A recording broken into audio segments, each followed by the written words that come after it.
Dear students, उम्मीद है कि एक प्लानिंग के तहत आपकी पढ़ाई चल रही होगी। आज हम आपके सामने 10th साइंस का सेकंड टॉपिक लेकर के आए हैं, एसिड्स बेसिस एंड सॉल्ट्स। ये केमिस्ट्री को कवर करता है। साइंस में तो तीनों हैं, फिजिक्स हैं, केमिस्ट्री हैं, बायोलॉजी हैं साइंस बुक में, लेकिन ये acid basis and salts chemistry के पार्ट को कवर करता है। इसके पहले हम आपको फर्स्ट टॉपिक पढ़ा चुके हैं, chemical equations and different reactions. उसमें कुछ असाइनमेंट भी मैंने भेजा था आपको। उम्मीद है आपने असाइनमेंट कर लिया होगा। अगर उसमें कोई परेशानी आई हो या कुछ पूछना हो तो आप लिख करके भेज सकते हैं, उसका आंसर आपको बता दिया जाएगा, या फर्दर एक्सप्लेन करता हुआ कोई वीडियो आपको भेज दिया जाएगा। अब ये सेकंड टॉपिक जो है, एसिड्स एंड बेसिस या फिर एसिड बेसिस एंड सॉल्ट्स, अगर तीनों को शामिल हम कर लें, तो इसको बताने के पहले हम आपसे कुछ चीज़ों को शेयर करना चाहेंगे। जैसे आप एक 6-7 में पढ़ने वाले स्टूडेंट से भी पूछिएगा कि नींबू खट्टा क्यों होता है, तो तुरंत बच्चा बोलेगा कि साइट्रिक एसिड उसमें प्रेजेंट है इसलिए खट्टा होता है। क्योंकि ये जीके का क्वेश्चन है, रादर साइंस से ज़्यादा ये एक जीके का क्वेश्चन है। तो उसके लिए ये जीके का क्वेश्चन है, लेकिन सिर्फ साइट्रिक एसिड का प्रेजेंस ही किसी फूड मटेरियल को खट्टा कर दे ऐसा जरूरी नहीं है, या साइट्रिक एसिड के प्रेजेंस वाला ही फूड मटेरियल एसिडिक हो ये भी जरूरी नहीं है। हाँ, उसके अलावे भी कुछ दूसरे कंपोजिशंस हैं जो प्रेजेंट होने से फूड मटेरियल एसिडिक हो जाता है। जैसे विनेगर तो आप जानते होंगे, ये वही जो चाउमीन में मिलाते हैं, खाते हैं, चाउमीन में मिला करके आपको खिलाता है, या पिकल्स वगैरह को प्रिजर्व करने के लिए घर में मम्मी जो हैं, मदर्स हैं, जो लगाती हैं अचार, तो उसमें डालती हैं विनेगर ताकि उसको प्रिजर्व किया जा सके।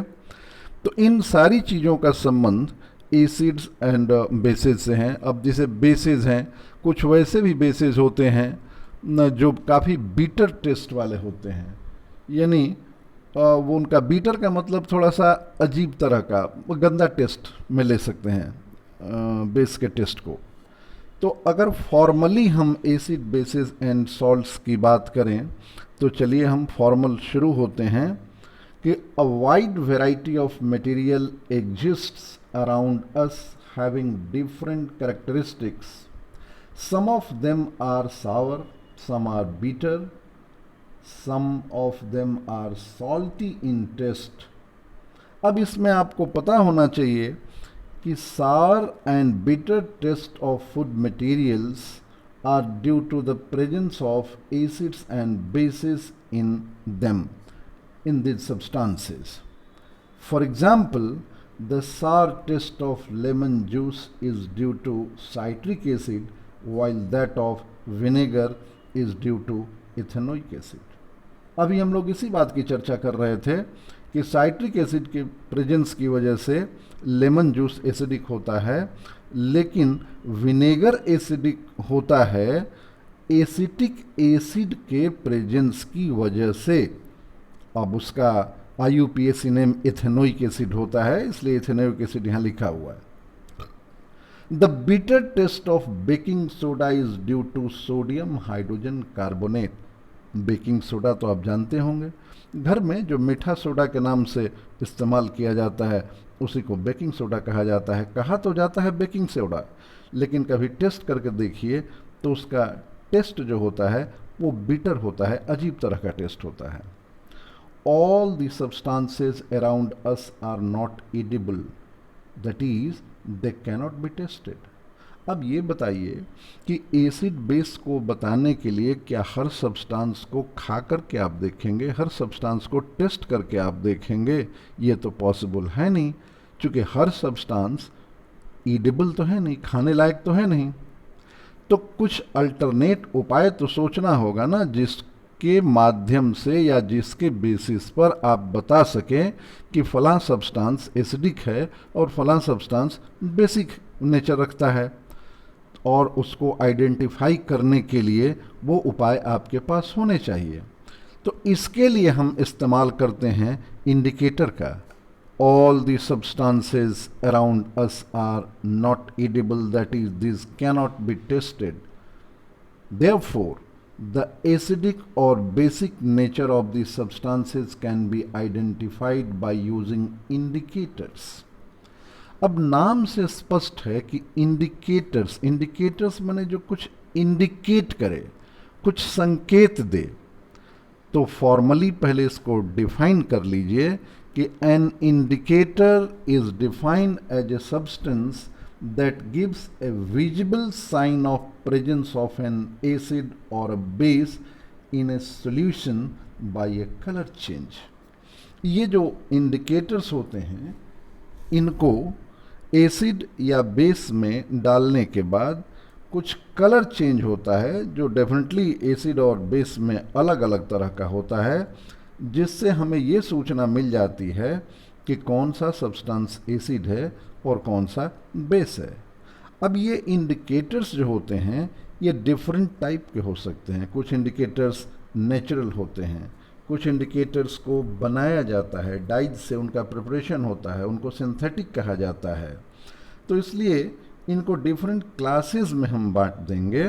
तो सबसे पहले हम बात करते हैं नेचुरल इंडिकेटर्स की। ये क्या होते हैं भाई? तो ये जनरली लिटमस होते हैं, रेड कैबेज लीव्स जो होते हैं वो नेचुरल इंडिकेटर होता है। टर्मरिक हल्दी जो हमारे घर में इस्तेमाल होता है, वो हल्दी भी एक तरह का नेचुरल इंडिकेटर होता है। तो देखिए, अगर डेफिनेशन की बात आए तो आप लिखेंगे कि the natural substances that show different colour order in acidic and basic medium are called natural indicators. For example, litmus, red cabbage leaves, turmeric, etc. देखिए, यहाँ कलर के साथ साथ ओडर भी एक फोकस किया गया। Odour that means smell. तो इसमें भी अब इसके बाद चर्चा की जाएगी, क्योंकि अभी तो यहाँ नेचुरल इंडिकेटर और सिंथेटिक इंडिकेटर की मैंने बात करी। उस नेचुरल इंडिकेटर में ही एक और इंडिकेटर आ जाता है जो स्मेल से इंडिकेट करता है एसिड और बेस को, ओडोर से बताता है एसिड और बेस को, और आगे चल के बताएंगे उनको ओल्फैक्टरी इंडिकेटर्स कहा जाता है। लेकिन पहले हम अभी फोकस करें नेचुरल इंडिकेटर, जिसका डेफिनेशन अभी आपके सामने हमने डिस्कस किया, और अब उसके बाद सिंथेटिक करने जा रहे हैं। लेकिन ये जो लिटमस सॉल्यूशन है, लिटमस सॉल्यूशन जो one of the natural indicators है, ये होता क्या है एक्चुअली? तो ये एक पर्पल डाई होता है extracted from lichens in the most commonly used indicator in the laboratory. Sorry, in the नहीं, is the a purple dye extracted from lichens is the most commonly used indicator in the laboratory.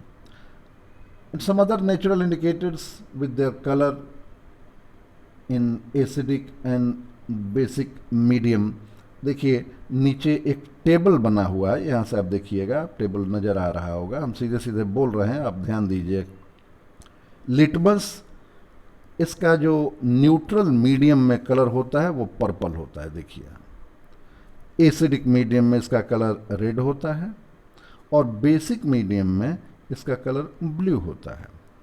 वही अगर turmeric की बात करें तो सभी आप पहचानते हैं कि पीले कलर का होता है हल्दी, येलो होता है इसका कलर, नेचुरल इसका कलर न्यूट्रल मीडियम में येलो होता है।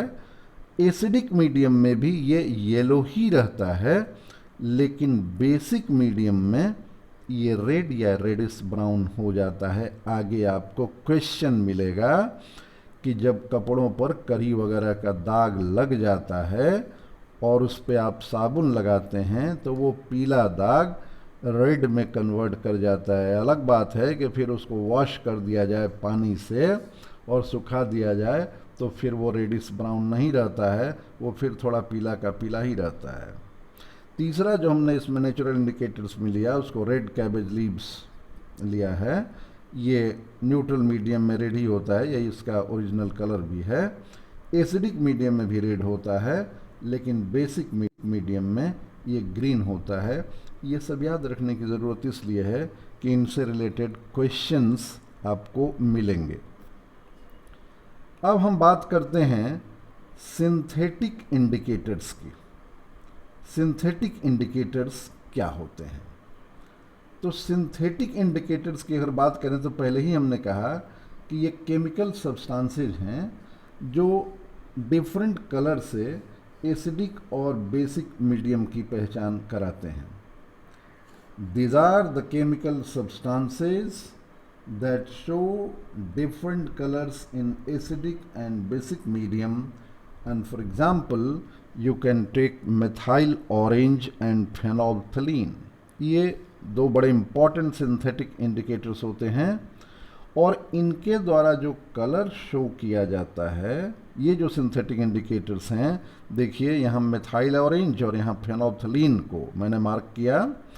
अब न्यूट्रल मीडियम में मिथाइल ऑरेंज देखिए ऑरेंज ही रहता है, जो उसका नेचुरल कलर है, न्यूट्रल में वही होगा।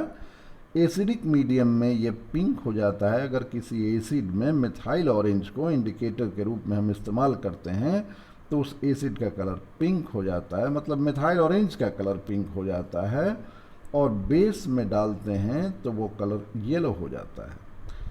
उसी तरह से फेनोल्फथलीन, जिसका न्यूट्रल कलर कलरलेस है, उसका नेचुरल कलर ही मतलब है ही नहीं कुछ, कलरलेस है, एसिडिक मीडियम में रिमेन कलरलेस, वो कलरलेस ही रहता है। लेकिन अगर बेसिक मीडियम में जाता है तो वो पिंक हो जाता है।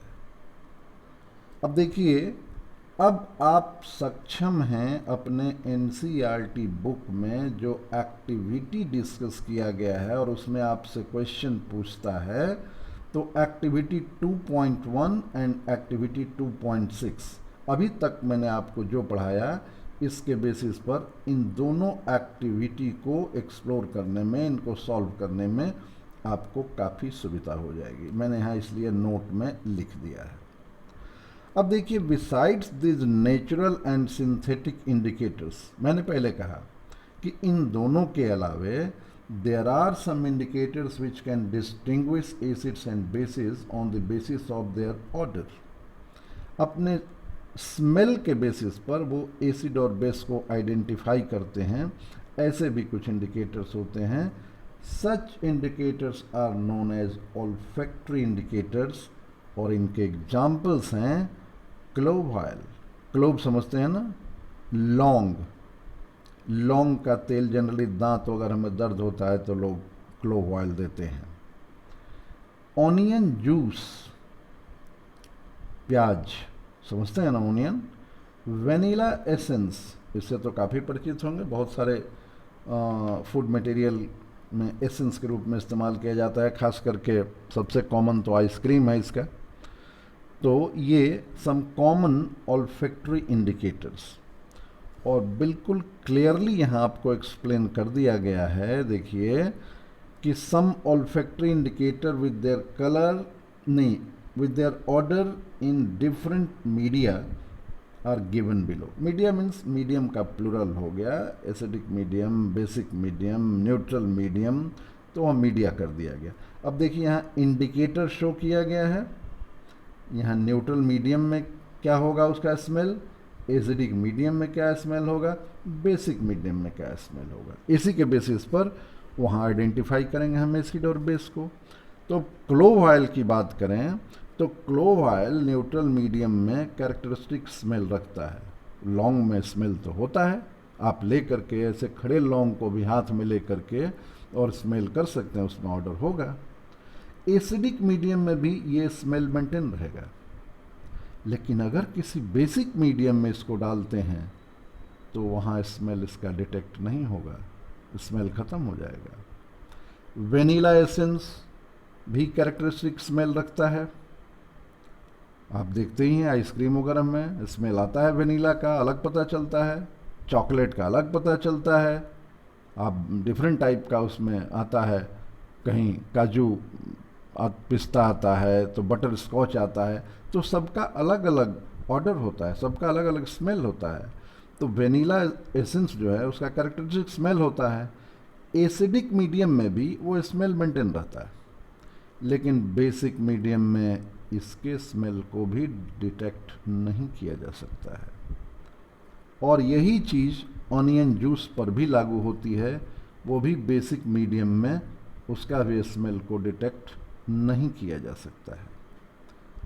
अब देखिए, ये इतना जानने के बाद फिर आप now you may be able to solve activity 2.2 given in NCERT book. अब जो एक्टिविटी 2.2 आपके चैप्टर में दिया हुआ है उसको सॉल्व करने में आप सक्षम हैं।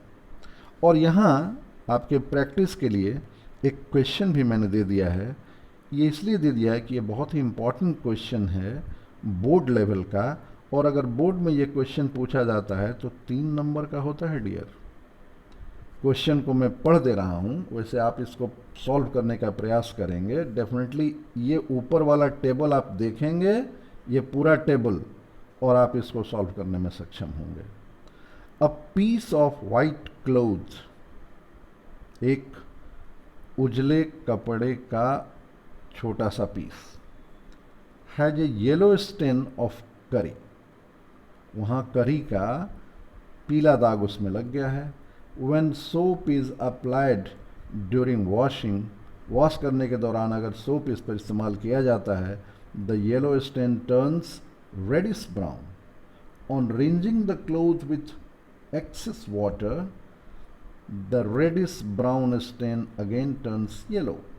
जब उसको धोया जाता है एक्सेस वाटर के साथ, जब उसको रिंज कर दिया जाता है, खंगालना जिसको बोलते हैं आप, जब खंगाल देते हैं कपड़े को, तो फिर से वो येलो कलर का दाग उस पर नज़र आने लगता है।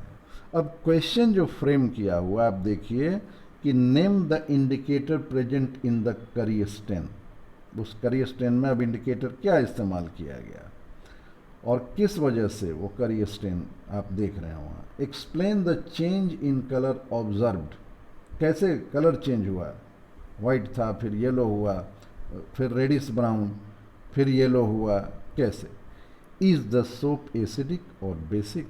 इन सारे क्वेश्चंस का आंसर देने के लिए आप सक्षम होंगे, मुझे पूरा विश्वास है। अब हम आते हैं, अब एसिड के डिफरेंट थियरीज हैं, एसिड को डिफाइन करने के डिफरेंट थियरीज आए, लेकिन सारे थियरी आपको 10th में एप्लीकेबल नहीं है। जैसे मान लीजिए कि टेस्ट की बात हो गई, इंडिकेटर की बात हो गई, तो हमेशा आप एक्सपेरिमेंट नहीं ना करते रहेंगे, इंडिकेटर डाल डाल के नहीं ना देखते रहेंगे, तो कोई और तरीका, केमिकली आसान तरीका होना चाहिए जिसके माध्यम से या जिसके बेसिस पर हम एसिड और बेस को डिफाइन कर सकें। तो वैसे तो एसिड बेस को डिफाइन करने के लिए आर्हेनियस थियरी है, लुईस कंसेप्ट है, ब्रॉन्स्टेड एसिड और ब्रॉन्स्टेड लॉरी कंसेप्ट है, लेकिन आपको 10th क्लास तक आर्हेनियस थियरी सफिशिएंट है डिफाइन करने के लिए एसिड बेस, और वही आपको बताई भी जाएगी। बाकी जो लुईस कंसेप्ट है या ब्रॉन्स्टेड लॉरी कंसेप्ट है, ये सब आप 11th क्लास में पढ़ेंगे। तो देखिए, आर्हेनियस ने डिफाइन किया एसिड को कि an acid is a compound which when dissolved in water forms hydronium ion as the only positively charged ion। Example देखेंगे तो बिल्कुल क्लियर हो जाएगा। जैसे देखिए, dry HCl is a gas which when dissolved in water ionizes as given below। यहाँ HCl का ionization आप देखिए, HCl वाटर में जा रहा है, H प्लस Cl माइनस में आयनाइज हो जा रहा है। अब ये जो H2O का प्रेजेंस है वो फर्दर यहाँ H प्लस से मिल करके H3O प्लस, इस H3O प्लस को हाइड्रोनियम आयन कहा जाता है। या तो आप इस आयनाइजेशन को 2 स्टेप में दिखा सकते हैं, जैसे हम दिखाए हैं, HCl एरो पर H2O लिखे हम, H plus plus Cl minus में आयनाइज हुआ, फिर उसका H प्लस H2O से मिल करके H3O प्लस बना लिया, हाइड्रोनियम आयन बना लिया। या फिर 1 स्टेप में आप लिख सकते हैं directly HCl plus H2O gives H3O plus plus Cl minus. इससे फिर से देख लीजिए, HCl plus H2O, H3O plus plus Cl minus. अब एसिड को हम क्लासिफाई करेंगे कि भाई कितने तरह के एसिड्स हो सकते हैं। तो सबसे पहले हम क्लासिफिकेशन के लिए बेसिस खोजेंगे कि किस बेसिस पर क्लासिफाई किया जाए उनको। तो अब देखिए यहाँ 2-3 बेसिस हमने लिया है। पहला बेसिस हमने लिया है on the basis of source, कहाँ से वो निकल के आते हैं, और उसमें 2 एसिड लिया गया है, ऑर्गेनिक एसिड और इनऑर्गेनिक एसिड। आप जानते हैं कि ऑर्गेनिक एसिड जिसकी चर्चा अभी थोड़ी देर पहले हुई थी, साइट्रिक एसिड की या एसिटिक एसिड की, या बहुत सारे एसिड हैं, मैलिक एसिड है, टार्टरिक एसिड है।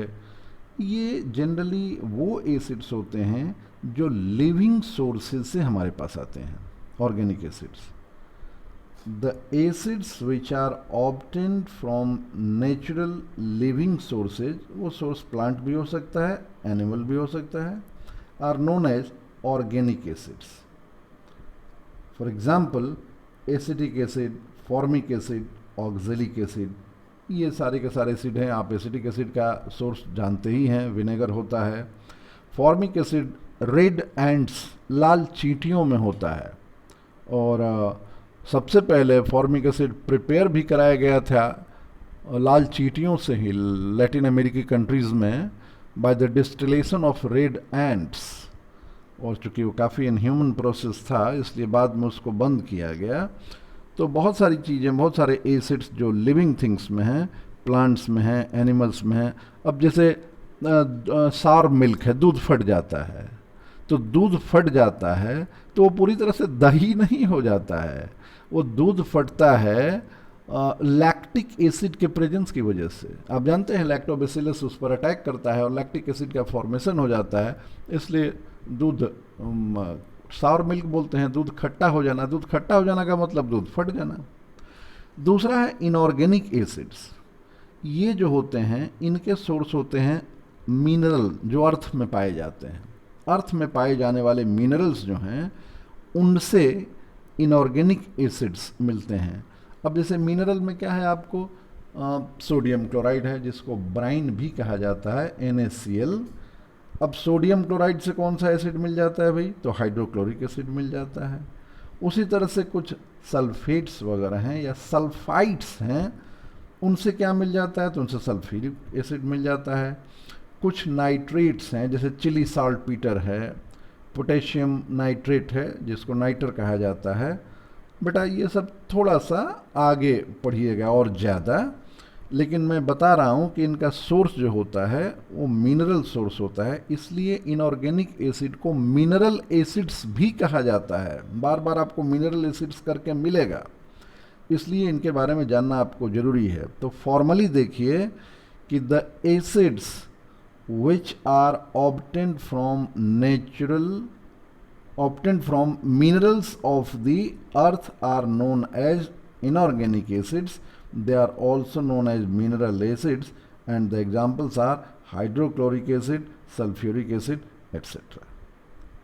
दूसरा हम क्लासिफिकेशन का बेसिस लेते हैं कि वो कैसे डिसोसिएट या आयोनाइज होते हैं in their aqueous solution. Water में जाने के बाद उनका डिसोसिएशन या आयनाइजेशन कैसे होता है, और उसके बेसिस पर जो एसिड क्लासिफाई होकर के आते हैं उनका क्या नाम बोलते हैं, तो हम बोलते हैं strong acids and weak acids. और बड़ी आसानी से आप बस इतना ही समझिए कि द एसिड्स दैट डिसोसिएट्स या ionize almost completely in an aqueous solution to release H+ ion are called strong acids. देखिए यहाँ ऑलमोस्ट कंप्लीटली टर्म मैंने लिखा है, क्योंकि कोई भी रिएक्शन 100% कंप्लीट नहीं होता है, कोई भी आयनाइजेशन 100% नहीं होगा, डिसोसिएशन 100% नहीं होगा, इसलिए ऑलमोस्ट टर्म लगाना जरूरी होता है। वैसे हम मान के चलते हैं कि इसी वजह से ही तो ये इलेक्ट्रोलाइट्स होते हैं, ये इलेक्ट्रिसिटी का कंडक्शन करते हैं, क्योंकि ये कंप्लीट आयनाइज हो जाते हैं। और आप जानते हैं कि free ions, mobile ions responsible होते हैं कंडक्शन ऑफ इलेक्ट्रिसिटी के लिए। तो खैर वो तो मैटर अलग का है, जहाँ प्रॉपर्टी डिस्कस किया जाएगा एसिड का, वहाँ बताया जाएगा कि acids are electrolytic, electrolyte in nature. वो इलेक्ट्रोलाइट होते हैं, यानी वो इलेक्ट्रिसिटी का कंडक्शन करते हैं। और इसीलिए जब एक्टिविटी आप देखिएगा, एनसीईआरटी बुक की एक्टिविटी है कि ग्लूकोज के सॉल्यूशन में, नमक के सॉल्यूशन में और एसिड के सॉल्यूशन में अलग अलग इलेक्ट्रोड्स लगा करके और बल्ब दिया जाता है कि बल्ब किस में जलता है। तो आप पाएंगे कि जो एसिड का सॉल्यूशन होगा, हाइड्रोक्लोरिक एसिड हो, सल्फ्यूरिक एसिड हो, उसमें आप देखिएगा कि बल्ब ग्लो करेगा, लेकिन ग्लूकोज के सॉल्यूशन में बल्ब ग्लो नहीं करेगा, क्योंकि ग्लूकोज डिसोसिएट या आयोनाइज नहीं होगा। वो एक ऑर्गेनिक कंपाउंड है, वो एक ऑर्गेनिक सब्सटेंस है जिसका आयोनाइजेशन नहीं होगा। तो ये बाद की बात है, ये प्रॉपर्टी में देखेंगे। लेकिन यहाँ क्लासिफिकेशन अगर हम बोलते हैं तो स्ट्रॉन्ग एसिड्स जो कंप्लीट आयोनाइजेशन करे वो स्ट्रॉन्ग एसिड, एग्जाम्पल में हाइड्रोक्लोरिक एसिड है, नाइट्रिक एसिड है, सल्फ्यूरिक एसिड है। और वीक एसिड्स वो होते हैं जो डिसोसिएट तो करे एक को सॉल्यूशन में, लेकिन पार्शियली, और वो less amount of H+ ion release करे, इनको वीक एसिड्स कहा जाता है। ये इनका ज़्यादा आयनाइजेशन होगा तो more amount of H+ ion release करेंगे, इनका कम आयनाइजेशन होगा, कम डिसोसिएशन होगा तो less amount of H+ ion release करेंगे। और इनके वीक एसिड्स के एग्जांपल फॉर्मिक एसिड हो सकते हैं, एसिटिक एसिड हो सकते हैं। ये मैं आपको क्लियर कर दूं कि जितने भी मिनरल एसिड्स हैं except carbonic acid, carbonic acid का फॉर्मूला होता है H2CO3, इसी के प्रेजेंस से रेन वाटर थोड़ा एसिडिक होता है, एसिड रेन के लिए रिस्पॉन्सिबल ये कार्बोनिक एसिड होता है। तो कार्बोनिक एसिड को छोड़ करके बाकी सारे मिनरल एसिड्स जो होते हैं, hydrochloric acid, nitric acid, sulphuric acid, ये सब स्ट्रॉन्ग एसिड्स होते हैं। और ठीक उसी तरह से जितने भी ऑर्गेनिक एसिड्स हैं वो वीक एसिड्स होते हैं। All organic acids are weak acids, जैसे फॉर्मिक एसिड हो गया, एसिटिक एसिड हो गया, मैलिक एसिड हो गया, लैक्टिक एसिड हो गया, साइट्रिक एसिड हो गया, ये सब आपको वीक एसिड्स होते हैं। ठीक है, अब हम बात करते हैं तीसरे क्लासिफिकेशन की, जो है on the basis of there concentration in water. अब देखिए कंसंट्रेशन से आप क्या समझते हैं, कंसंट्रेशन एंड डाइल्यूशन। पहले ये दोनों टर्म आपको समझना होगा। तो फॉर्मल डेफिनेशन कंसंट्रेटेड एसिड का और डाइल्यूट एसिड का हम बाद में बताएंगे, पहले आपको हम समझाएं इस चीज़ को। जैसे एक शीशे का ग्लास ले लीजिए, शीशे के ग्लास में 3/4 पानी ले लीजिए, 2 शीशे का ग्लास लीजिए, दोनों में पानी बराबर लीजिए। एक ग्लास में 6 चम्मच चीनी डाल दीजिए और दूसरे ग्लास में 2 चम्मच चीनी डाल दीजिए। मीडियम दोनों में सेम है, दोनों में वाटर है, दोनों में कंटेंट भी आपने सेम लिया है। एक में आपने 6 चम्मच चीनी डाला और दूसरे में आपने 2 चम्मच चीनी डाला। दोनों को डिज़ोल्व करना शुरू कराइए, शरबत तैयार हो गया। शरबत तैयार हो गया तो नींबू मिला के पी जाइए। मैं आपसे ये पूछना चाहता हूँ, मिठास किस में ज़्यादा होगी? या अगर थोड़ा सा और हम उसको हिंदी का टर्म इस्तेमाल करें तो पूछें हम आपसे कि गाढ़ा कौन होगा, पतला कौन होगा, तो आप क्या बोलेंगे कि जिसमें 6 चम्मच चीनी डाले हैं ना सर, वो गाढ़ा होगा और मीठा भी होगा, और जिसमें 2 चम्मच चीनी डाले हैं वो थोड़ा पतला होगा और फीका होगा सर, वो बहुत मीठा नहीं होगा। तो बेटा हो गया डेफिनेशन आपका कंसंट्रेटेड एसिड्स का भी और डाइल्यूट एसिड्स का भी। तो फॉर्मली बस देख लीजिए कि those acids that have maximum amount of acid dissolve in very less amount of water. अब सवाल है कि कम अमाउंट ऑफ वाटर में ज़्यादा अमाउंट ऑफ एसिड डालेंगे तो वो कंसंट्रेटेड होगा, और डाइल्यूट एसिड्स होंगे those acids that have relatively less amount of acid dissolved in large amount of water are called dilute acids. Although इस शरबत के लिए हमने कंटेंट दोनों में बराबर लिया था, फिर भी एक में चीनी कम लिया था, तो जिसमें कम लिया था वो डाइल्यूट सोल्यूशन तैयार हुआ और जिसमें ज़्यादा लिया था वो कॉन्सेंट्रेटेड एसिड तैयार हो गया। तो इस तरह से ये क्लासिफिकेशन हमने आपको एसिड का यहाँ डिस्कस किया। अब हम आपको बताएंगे बेस का डेफिनेशन, और बेसिस के डेफिनेशन में भी वही आर्हेनियस का डेफिनेशन हम लेंगे कि bases are the substances which when dissolved in water forms hydroxide ion और hydroxyl ion as the only negatively charged ions. Example में देखिए NaOH, यहाँ Na plus plus OH minus dissociate होकर के दे रहा है Na प्लस OH माइनस। आपको ये बिल्कुल जानना चाहिए कि अगर आप NaOH की जगह पर KOH भी लेंगे तो यहाँ Na प्लस की जगह पर K प्लस मिलेगा, लेकिन OH माइनस में कोई चेंज नहीं आएगा। वो KOH में भी OH माइनस ही मिलेगा, वो CaOH होल ट्वाइस में भी OH माइनस ही मिलेगा। तो यानी बेसेज वो सब्सटेंसेज हैं जिनको वाटर में डिसॉल्व करने के बाद हाइड्रोक्साइड आयन डेफिनेटली निश्चित रूप से मिलेगा। एक जो पॉजिटिवली चार्ज आयन है जो मिले, सोडियम आयन मिले, पोटेशियम आयन मिले, कैल्शियम आयन मिले, मैग्नीशियम आयन मिले, उससे मतलब नहीं है। अगर OH माइनस आयन मिलता है तो वो आपको बेस होगा। अब देखिए सभी बेसेस जो हैं वाटर सॉल्युबल नहीं होते हैं, ठीक है। हाँ, कुछ बेसिस वाटर में सॉल्युबल होते हैं। बड़ा इंपॉर्टेंट टॉपिक है, फिल इन द ब्लैंक्स के लिए ये क्वेश्चन इंपॉर्टेंट है, इसलिए देखिए इसको ग्रीन में मैंने यहाँ लिख रखा है अल्कली। पूरा डेफिनेशन देखिए, a base which is soluble in water is known as alkali.